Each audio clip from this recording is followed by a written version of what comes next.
소금은 우리 식탁에서 빠질 수 없는 조미료로 오랜 시간 동안 인류와 함께 해왔습니다. 그러나 과거부터 현재까지 그 건강 효과에 대한 의견은 엇갈렸습니다.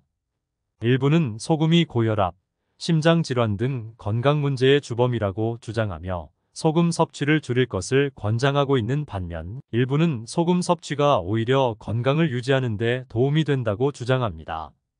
요즘 사람들은 저염식으로 싱겁게 먹는 게 건강에 좋다고 생각합니다.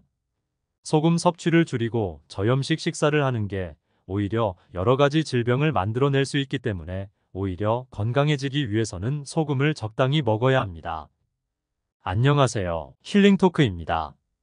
구독과 좋아요는 채널 운영에 큰 힘이 됩니다. 소금을 많이 섭취했을 경우 발생한다고 알고 있는 대표적인 질환은 고혈압과 심장질환인데요. 하지만 미국에서 진행한 한 연구 결과에 의하면 실제로 소금 때문에 고혈압이 유발되는 경우는 그리 많지 않았다고 합니다. 즉, 소금 섭취량과 혈압은 관계가 없다는 사실이 밝혀진 것입니다. 그렇다면 소금이 고혈압과 심장질환에 치명적이라는 사실이 어디서 발생하였을까요? 이는 소금이 자연소금이 아닌 인공적으로 가공되어 만들어진 화학염 혹은 정제염이었기 때문에 그러한 결과가 나온 것입니다. 일반적으로 소금은 바다 또는 염전에서 증발 원리로 생산되는 천연 염질입니다.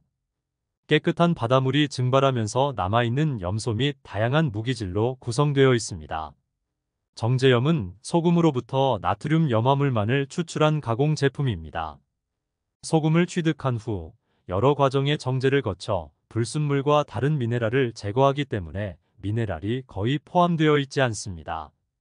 소금은 천연 원료에서 적절한 미네랄을 함유하고 있으며 정제염과 화학염은 인공적으로 제조하거나 정제되어 순수한 염화물로 구성되어 있습니다.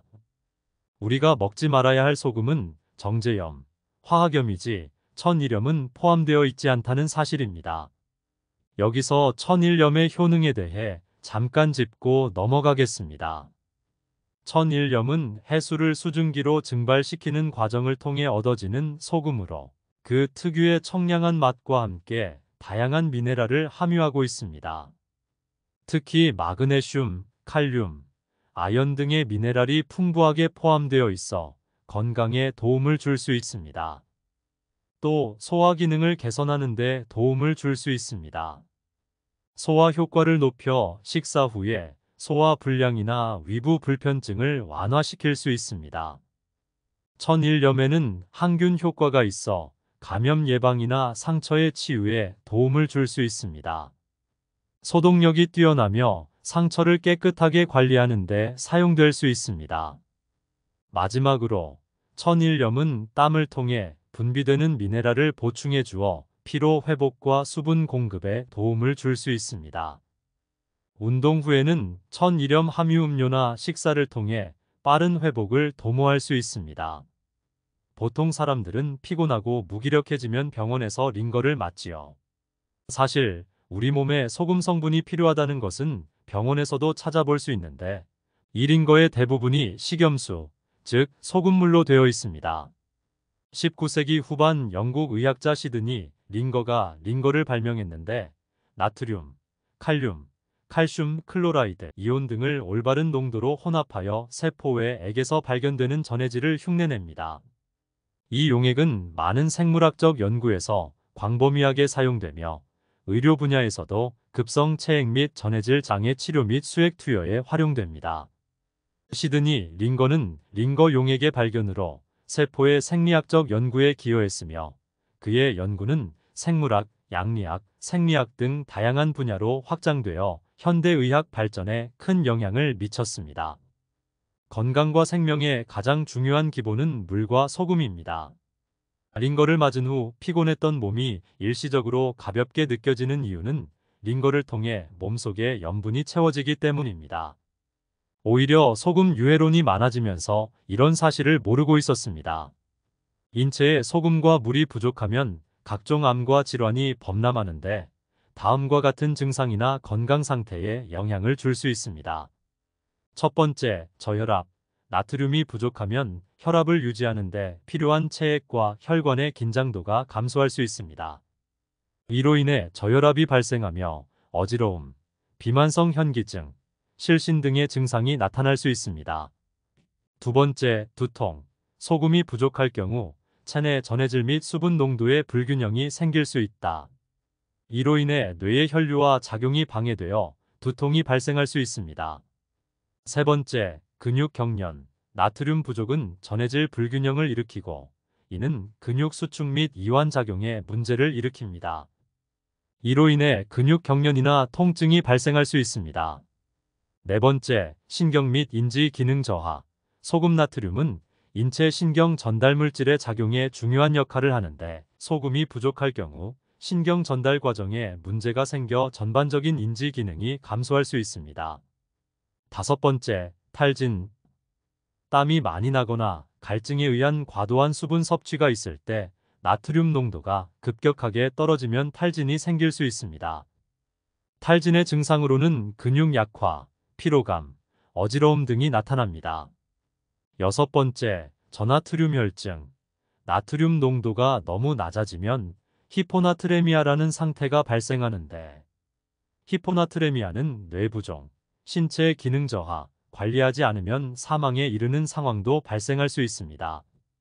일상에서 나트륨 섭취량이 부족한 경우는 드물지만 습관적으로 과도한 수분 섭취, 무턱대고 급격히 소금을 줄이는 식습관 변경, 과도한 운동 등이 원인으로 나타날 수 있습니다. 나트륨이 부족하다고 판단될 경우 적절한 수분 및 나트륨 섭취를 유지하고 균형 잡힌 식습관을 유지하는 것이 중요합니다. 질병에 걸리면 약을 찾기 전에 가장 좋은 물과 소금을 섭취하고 공기 좋은 곳으로 떠나서 충분히 걸어야 합니다. 인체 속의 물은 대략 0.9%의 소금물이라고 볼 수 있는데 소금물인 양수에서 태어나 소금물을 담고 살아가는 인간에게 미네랄 균형이 잡힌 소금과 물이 그 무엇보다 중요한 요소입니다. 저염식을 한 후에 염분이 부족하여 링거만 꽂아도 건강 상태가 호전되는 사람들이 많다고 하는데 마치 소금이 질병의 주범이냥 떠드는 오류를 벗어나야 하며 우리들은 건강 장수를 위해 좋은 소금과 좋은 물을 찾아 나서야 합니다. 이번에는 소금의 건강에 좋은 점을 중심으로 살펴보고 적절한 소금 섭취의 필요성을 강조하겠습니다. 첫 번째, 체내 전해질 균형 유지. 소금은 체내의 여러 가지 전해질 중 하나인 나트륨나과 염소 CH가 함유되어 있습니다. 이 전해질들은 신체 전체의 신호 전달, 수분 및 산마이너스 염기 균형 유지를 돕는 역할을 합니다. 따라서 수분 이동이 원활하게 이루어지게 하여 체내 전해질 균형을 유지하는 데 큰 도움을 줍니다. 두 번째, 소화 및 흡수 기능 개선. 소금은 우리가 매일 섭취하는 식품의 소화 및 흡수 과정에서 필요한 요소입니다. 소금이 우리의 몸에 들어가면 위산과 함께 기능하며 소화 효소를 생성하여 식품의 분해를 돕습니다. 이를 통해 식품의 영양 성분들이 체내에서 효과적으로 흡수되고 이용됩니다. 세 번째, 신체 신호 전달 역할. 소금에 들어있는 나트륨이 신체 전체의 신호 전달을 담당합니다. 이 과정을 통해 신체의 근육, 신경 조직들이 정상적으로 기능하게 되며 신체의 반응 시간이 개선되고 활력을 유지하는 데 도움을 줍니다. 네 번째, 혈압 조절. 적절한 소금 섭취는 혈압을 정상 범위에서 유지하는 데 유리합니다.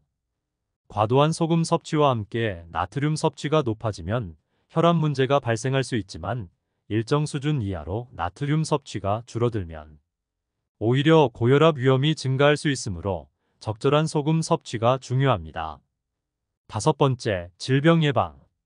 소금은 부족한 상황에서는 다양한 질병 예방에 도움이 됩니다.